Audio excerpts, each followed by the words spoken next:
आज हम कक्षा 6 के इम्पोर्टेंट मैथमेटिक्स गणित प्रकाश के अध्याय नंबर 7 भिन्न या फिर फ्रैक्शन के चैप्टर नंबर 7.2 के अंतर्गत आने वाले प्रश्नों के लिए आइए पता लगाएं दिया गया है और यह आपकी बुक के पेज नंबर 158 पर है और इसके अंदर 5 क्वेश्चन दिए गए हैं जो कि मोस्ट आईएमपी क्वेश्चन है। तो यदि इन्हें आप कंप्लीट कर लेते हैं तो आपको फ्रैक्शन की भिन्न की काफ़ी समझ बेसिक हो जाएगी। क्वेश्चन नंबर 1 है, 1/2 की इस तालिका को 2 और चरणों तक जारी रखें। यानी कि 1/2 की तालिका आपको बुक के अंदर दी गई है। इस तालिका के आपको चरण दिए गए हैं, तो 5 चरण दिए गए हैं। तो 5 चरण के बाद आपको 2 और चरणों तक इसे जारी रखना है। तो आपकी बुक के अंदर कुछ अलग प्रकार से दिए गए हैं, मैं आपको एक और नए तरीके से इसे समझा देता हूँ। एक रोटी दी गई है, यह एक संपूर्ण रोटी को प्रदर्शित करती है। ठीक है, एक पूर्ण रोटी है, देख रहे हैं आप, एक कंप्लीट रोटी है। इस कंप्लीट रोटी के यदि हम टुकड़े करें तो ये वाला जो टुकड़ा है ये आपका क्या है, आधा टुकड़ा है, आधा भाग है। तो हम कह सकते हैं इसे आधा, ये क्या है, आधा।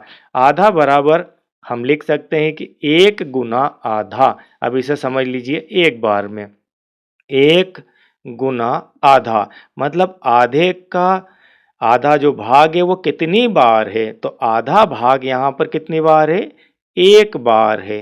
ठीक है, आधी रोटी यहाँ पर एक बार दी गई है, तो हम इसे लिख सकते हैं कि 1 गुना आधा।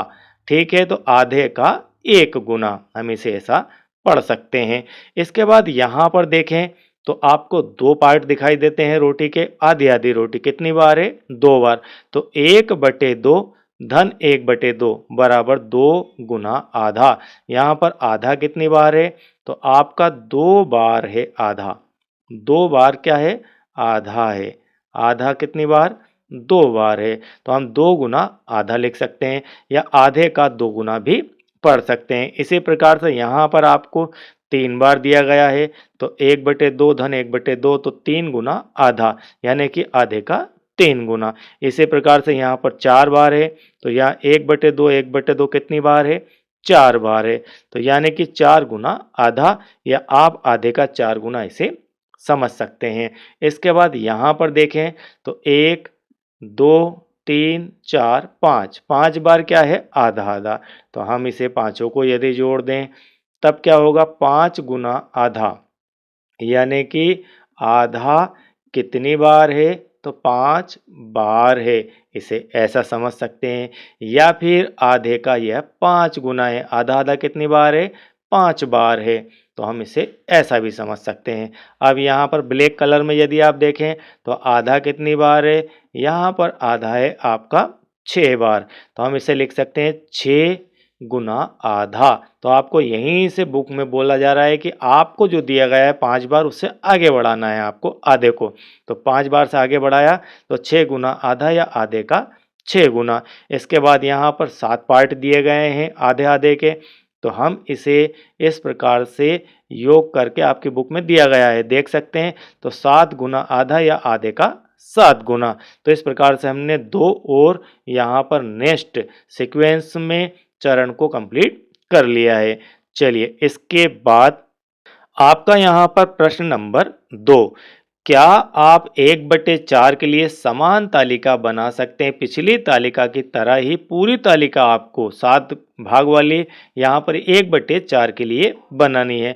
अब ये जो है कंप्लीट रोटी है आपकी, इसके यदि हम टुकड़े करें तो ये जो एक भाग है, यह भाग आपका 1/4 भाग कहलाएगा। मतलब एक रोटी का यह चौथा हिस्सा है।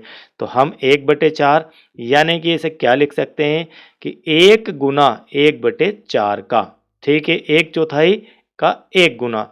इसमें कितनी बार है, ये 1/4 बार, सॉरी 1/4 कितनी बार है, 1 बार है। तो 1 गुना 1/4 है, 1/4 का 1 गुना हम इसे समझ सकते हैं।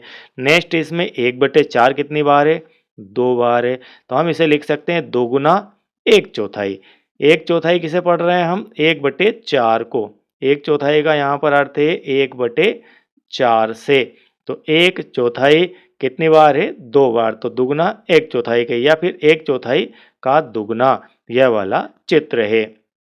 ठीक इसी प्रकार से यहाँ पर तीन भाग हैं आपके, ठीक, एक यह वाला है, एक यह वाला है और एक आपका यह वाला है। तो तीन भाग है यहाँ पर, तो 3 गुना एक चौथाई या एक चौथाई का 3 गुना इसे पढ़ा जा सकता है।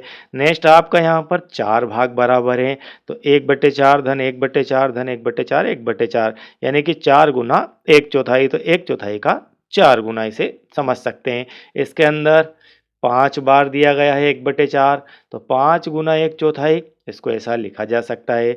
इसके अंदर 6 बार है, तो 6 गुना एक चौथाई, इसको ऐसा लिख सकते हैं। और इसके अंदर आप देखेंगे तो 7 बार आपका 1/4 है। 1 2 3 4 5 6 और 7, कितनी बार?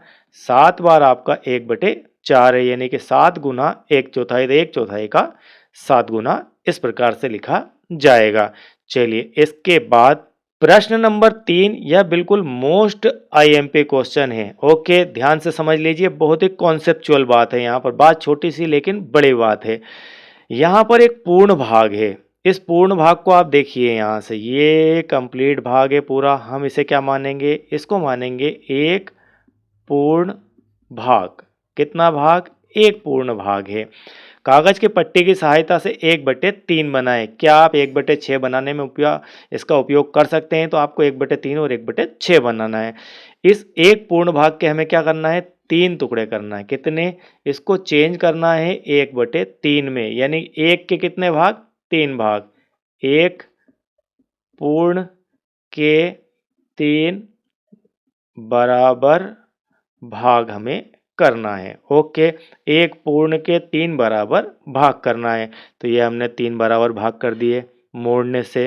तो आपको यहाँ 1 भाग 1/3, 1 भाग 1/3 और 1 भाग 1/3 प्राप्त हो जाता है। 3 भाग किए तो प्रत्येक भाग आपका 1/3, तो ये वाला जो पार्ट है आपका 1/3 हो जाता है। ठीक, चलिए अब आपको 1/6 बनाना है। अब आप क्या करेंगे? इनको यहाँ से वापस, यहाँ से वापस, यहाँ से वापस मोड़ देंगे। तो अब आपका यहाँ पर एक भाग, ये वाला आपका जो भाग है वह 1/6 हो जाता है, यानी कि सारे के सारे आपके 1/6 हो जाते हैं। ठीक है, हमने क्या किया यहाँ? एक पूर्ण भाग के 6 बराबर भाग किए, यही किया हमने। एक पूर्ण भाग के 6 बराबर भाग किए तो प्रत्येक भाग आपका 1/6 हो जाएगा। ओके, यही छोटा सा बेसिक कॉन्सेप्ट है। चलिए इसके बाद प्रश्न नंबर 4 है आपका, यह भी बहुत ही मोस्ट आईएमपी क्वेश्चन है। एक चित्र बनाएं और उपरोक्त के अनुसार योग कथन लिखिए। ए वाला है 1 रोटी का 5 गुना और 1 रोटी का 9 गुना योग कथन आपको लिखना है। ठीक है, तो 1 रोटी का 5 गुना, यदि 1 रोटी के 5 टुकड़े आप कर देते हैं तो इस प्रकार से ये 5 भाग इसके हो जाएंगे। ठीक है, 1 रोटी का 5 गुना, तो 1 रोटी का 4 तो ये हो गए और 1 ये हो गए। ठीक, तो ये हो गए 5, यानी कि इसमें 1/4, 1/4 के कितने टुकड़े हैं? 1/4 के यहाँ पर 5 टुकड़े हैं, तो ये हो गया आपका 5/4। ठीक, अब आप छोटी सी बात और समझ लीजिए। अब ये 1/4, ये वाले मैंने अंडरलाइन किए, ये 1/4 कितनी बार है? 4 बार, यानी कि इसकी बात मैं कर रहा हूँ। ये 1/4 कितनी बार है? 4 बार। तो ये क्या हो गई? पूरी एक रोटी यहाँ से कंप्लीट हो जाती है। हमने इसे लिख दिया 1, और यहाँ पर क्या शेष बचता है? ये वाला भाग, ये भाग बचता है 1/4, तो धन 1/4, तो ये सब मिलकर आपका 1 बन गया और धन 1/4। कुल मिलाकर आप इसे लिख सकते हैं 5/4 भी और 1 धन 1/4 भी। ठीक है, और इसको सही बटे में यदि आप लिखना चाहें तो 4 का भाग 5 में लगाइए, 4 एकम 4 बचा 1, तो 1 सही 1/4 ऐसा भी लिखा जा सकता है, या फिर 1 धन 1/4 भी लिखा जा सकता है, या फिर 5/4 भी लिखा जा सकता है। तो कितने तरीके से लिख दिया? 1 2 3, ये 3 तरीके हो गए एक ही बात को लिखने के, और ये आपका चौथा तरीका हो गया और ये आपका 5वां तरीका हो गया, तो बात एक ही है। ओके, अब इसके बाद नेक्स्ट आपका इसी प्रकार से एक रोटी का 9 गुना लिखना है। तो एक रोटी का ये हो गया आपका, एक रोटी के 4 टुकड़े, एक रोटी के यह 4 टुकड़े और एक यह वाला टुकड़ा 1/4। तो इसे यदि आप कंप्लीट करें तो यहाँ से यहाँ तक में आपकी एक रोटी, यहाँ से यहाँ तक में एक रोटी, और कितना बचता है पार्ट 1/4 और बच जाता है। तो ये 4 बार तो 1/4, ठीक है, ध्यान से समझ लेना, प्लस के निशान लगे हैं सभी के बीच में, कोई दिक्कत नहीं है। तो ये आपकी एक रोटी, और ये 1/4, 1/4 कितनी बार है, 4 बार। तो यह आपकी एक रोटी हो जाती है, और ये 1/4 वाला भाग आपका ये वाला है। अब आप बताएं, एक रोटी यह, एक रोटी यह, और 1/4 प्लस किया तो कितना हो जाएगा, 2 तो कंप्लीट रोटी है ये वाली, और 1/4 प्लस में है, मतलब 2 कंप्लीट रोटी है, एक यह वाली, एक यह वाली, और 1/4 प्लस में, तो इसको ऐसा लिख सकते हैं। या फिर 1/4 के कितने टुकड़े हैं योग के रूप में, तो योग के रूप में लिखें तो 9 टुकड़े हैं, ठीक है। इसे ऐसा भी लिख सकते हैं कि 1/4 का 9 गुना, ठीक है, 1/4 का 9 गुना है, ये 9 बार जुड़ा है ये 1/4, इसलिए इसे ऐसा लिख सकते हैं। और इसको ऐसा भी लिख सकते हैं कि 2 धन 1/4, और इसको ऐसा भी लिख सकते हैं कि 2 सही 1/4। ओके, चलिए इसके बाद फाइनल आपका प्रश्न नंबर 5 है, और यह भी मोस्ट आईएमपी बेसिक के साथ बना हुआ क्वेश्चन है।